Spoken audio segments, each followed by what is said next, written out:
He was the pastor everyone admired, a man who turned his pain into purpose and his struggle into strength.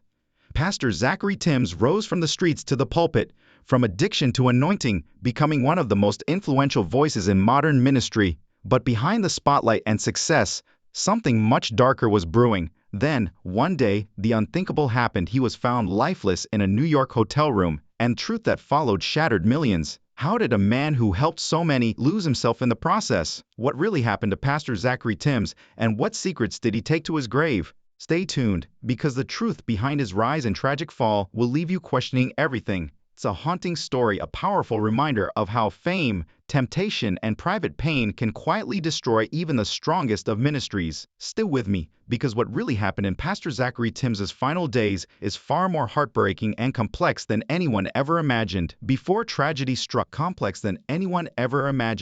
Before tragedy struck, Pastor Zachery Timms was the face of transformation, a man who rose from addiction and brokenness to become one of the most dynamic preachers in America. His journey from the streets to the pulpit inspired millions. He was living proof that redemption was real, that God could take a mess and turn it into a message. But behind the crowds, the cameras, and the powerful sermons, there was another story, one that few ever saw. In this video, we're pulling back the curtain on the rise, the fall, and the mysterious final chapter of Pastor Zachery Timms, the man who built a spiritual empire only to lose it all, in a way that still leaves more questions than answers.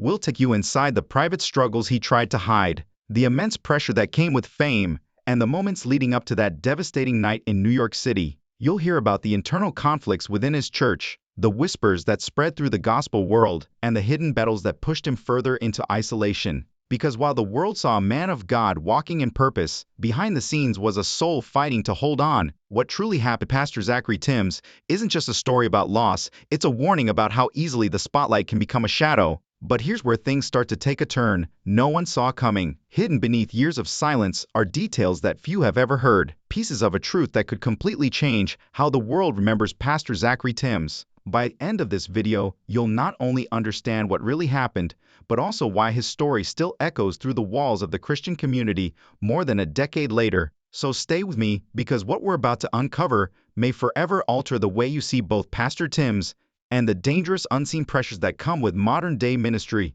Before the fame, before the cameras, before the megachurch that drew thousands, there was just a young man from Baltimore, a boy the world had already given up on long before he found his purpose. Zachery Timms was born on April 18, 1969, into a world where struggle was the only constant. Raised by a single mother in a neighborhood haunted by poverty and violence, his path seemed written in tragedy. By the time he reached his teens, the streets had claimed him, and addiction became his only escape. Crack cocaine numbed the pain, the confusion, and the chaos of a life that felt hopeless. He wasn't a preacher, he wasn't a leader, he wasn't even dreaming of redemption. He was just another lost soul on the edge of destruction. But then, in a twist that can only be described as divine intervention, everything changed. At 19 years old, sitting in a jail cell and staring down the possibility of years behind bars, Zachery Timms says he encountered something or someone that turned his darkness into destiny. That moment, that encounter, became the spark that would ignite one of the most powerful and tragic journeys in modern faith history. According to his own account, he heard God's voice telling him that his life had a higher purpose. He made a vow there in that prison cell. He would serve in ministry for the rest of his life if God offered him another chance. He honored his word after being freed. Timms, who was determined to start over, went to college and eventually graduated from the University of Maryland with a degree in psychology. His metamorphosis started to motivate many around him throughout this period. He wasn't merely advocating for change, he was a living example of how things could change. Timms and his then-wife, Reva Timms, relocated to Florida in the middle of the 1990s in order to establish the New Destiny Christian Center in Apopka, which is located just outside of Orlando. With humility, the church started, a small group of people huddled together, praying, believing, and hoping for progress. However, Zachery captivated everyone with his charm, vigor, and life narrative. The throngs increased week after week. His sincerity and teachings were not the only things that moved people. He was candid about his history, his addiction, his errors, and his recovery. He was relatable because of his openness, particularly to those who felt lost, broken, or undeserving of mercy. The New Destiny Christian Center has grown rapidly by the early 2000s. Every week, thousands of people came to his services. He immediately rose to prominence in the televangelism industry, as his sermons were aired nationally on the Trinity Broadcasting Network. He traveled abroad, wrote books, and made connections with prominent officials and preachers around the nation. Pastor Zachery Timms appeared to the outside world to be living the life of success, a man who became a spiritual powerhouse after overcoming adversity. His life served as a living example of hope and proof that anyone may be saved by God. However, there were fissures developing behind the cheers, the dazzling lights, and the motivational speeches, fissures that will soon expand into something nobody anticipated, because Zachery Timms was silently fighting his own demons once more as he was assisting countless in finding salvation.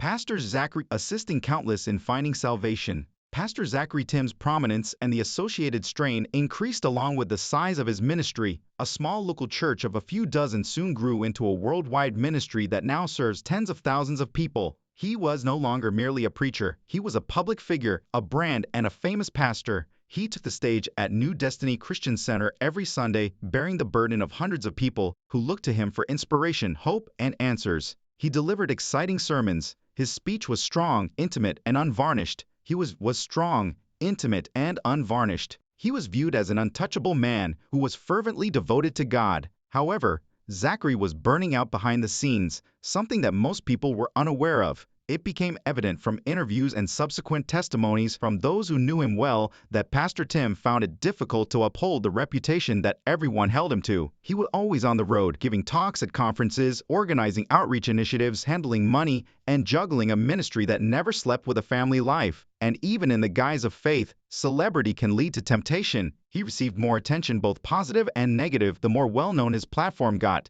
His fans loved him. His wealth and leadership were questioned by some, and Zachery started to lose the calm, modest equilibrium that had previously characterized him. Somewhere between his calling and the never-ending pressures of achievement. He frequently discussed spirit-ending pressures of achievement.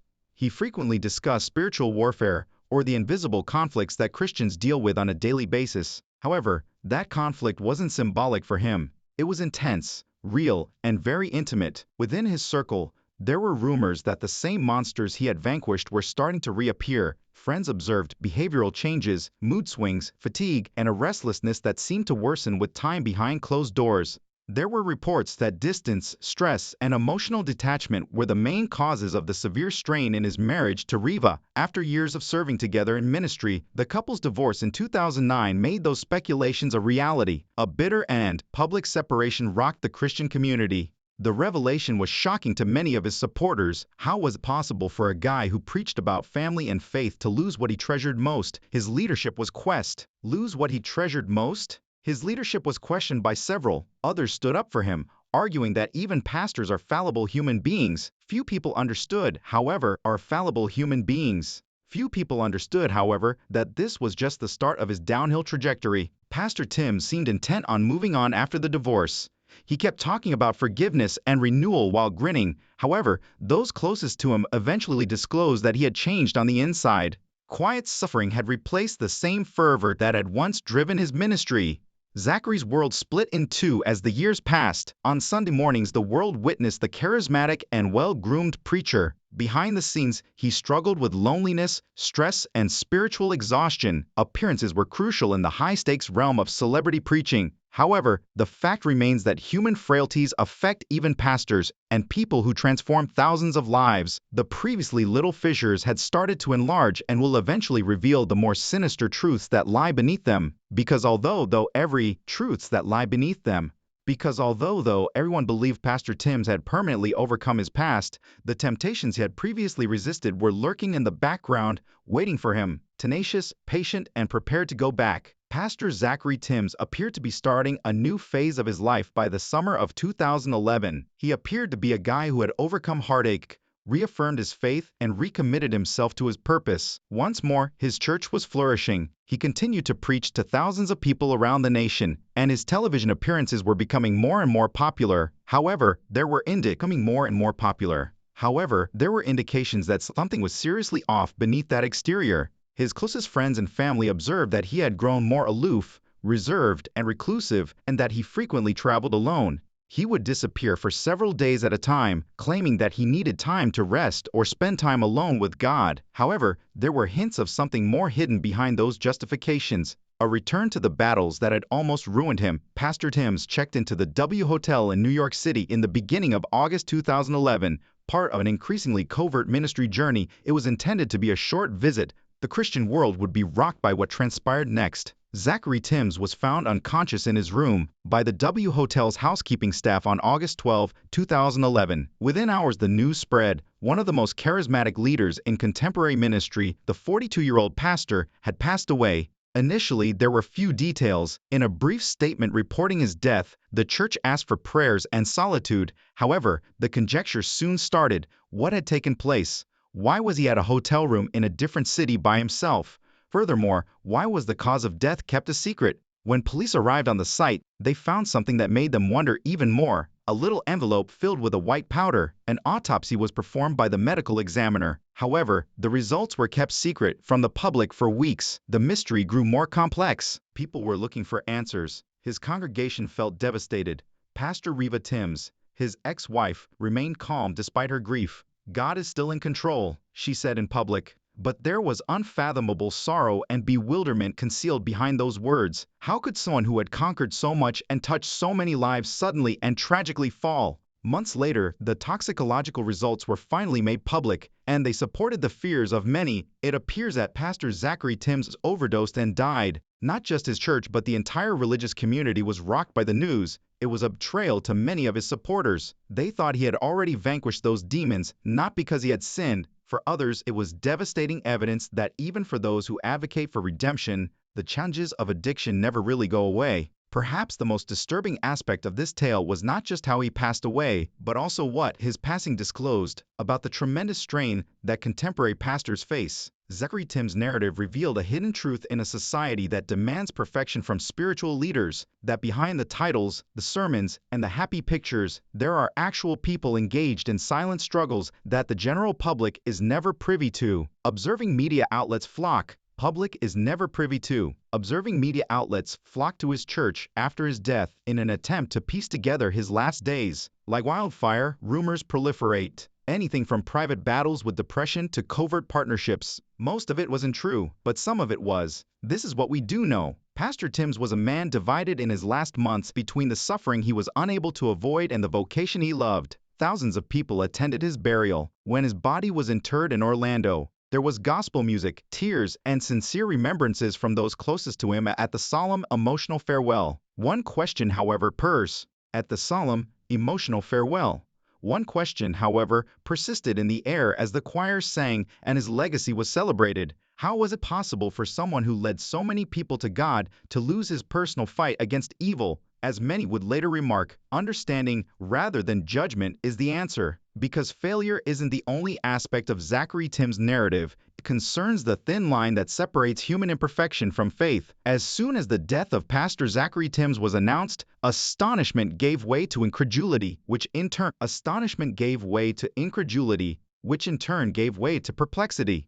In the hopes that this was all an accident, his church, the members of New Destiny Christian Center, gathered for candlelight services and prayer vigils. However, it wasn't. It was a harsh reality. The man who had created their spiritual home out of nothing was no longer their leader. In a matter of days, New Destiny Christian Center was a site of both sadness and doubt. Not only did thousands of members lose their pastor, but they also lost their fulcrum. A perilous gap that would soon be brimming with stress, gossip, and debate accompanied that loss. There was an urgent question at the heart of it all. New Destiny would be led by whom?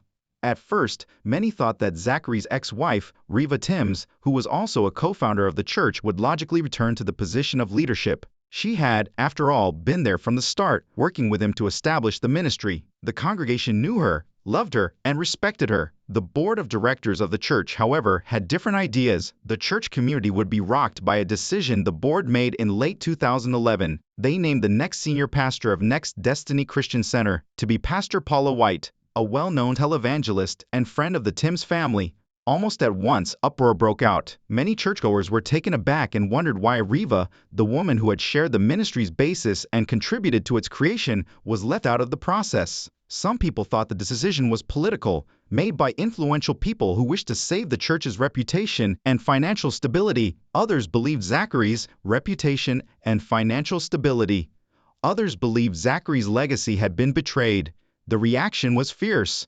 Churchgoers objected. Debates on social media erupted. The dispute eventually spread from the pulpit to the courtroom.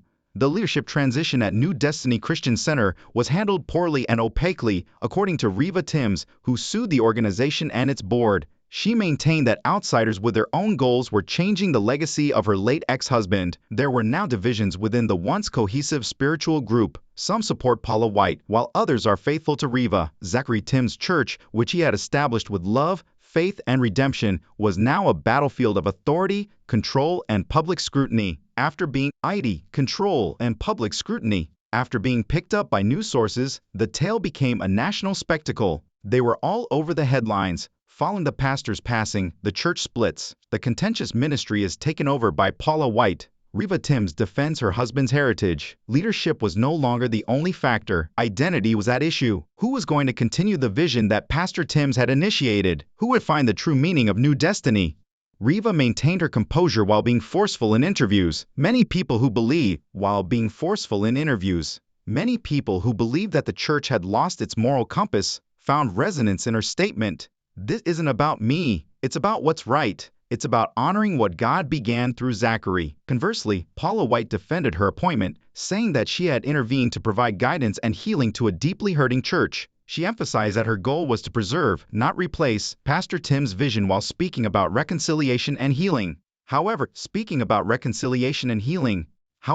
the congregation's wounds persisted despite their assurances. Members fled, attendance declined, and mistrust and internal strife eclipsed what had previously been one of Florida's most active ministries. Even if some of the legal disputes were resolved after years, the psychological wounds persisted. The church made it through, but it was never the same. Riva Timms, meantime, carried on with her own ministry on her own, starting Majestic Life Church, where she preached the same doctrine that she and Zachery had previously discussed: grace, faith, and redemption. She frequently discussed healing, forgiveness, and allowing God take care of the suffering that people are unable to. However, Pastor Timms' legacy remained divided throughout time. Some saw him as a fallen man, a warning about the perils of temptation and arrogance. Others saw him as a flawed hero who demonstrated that even God's chosen ones can experience hardship, fail, and still merit grace.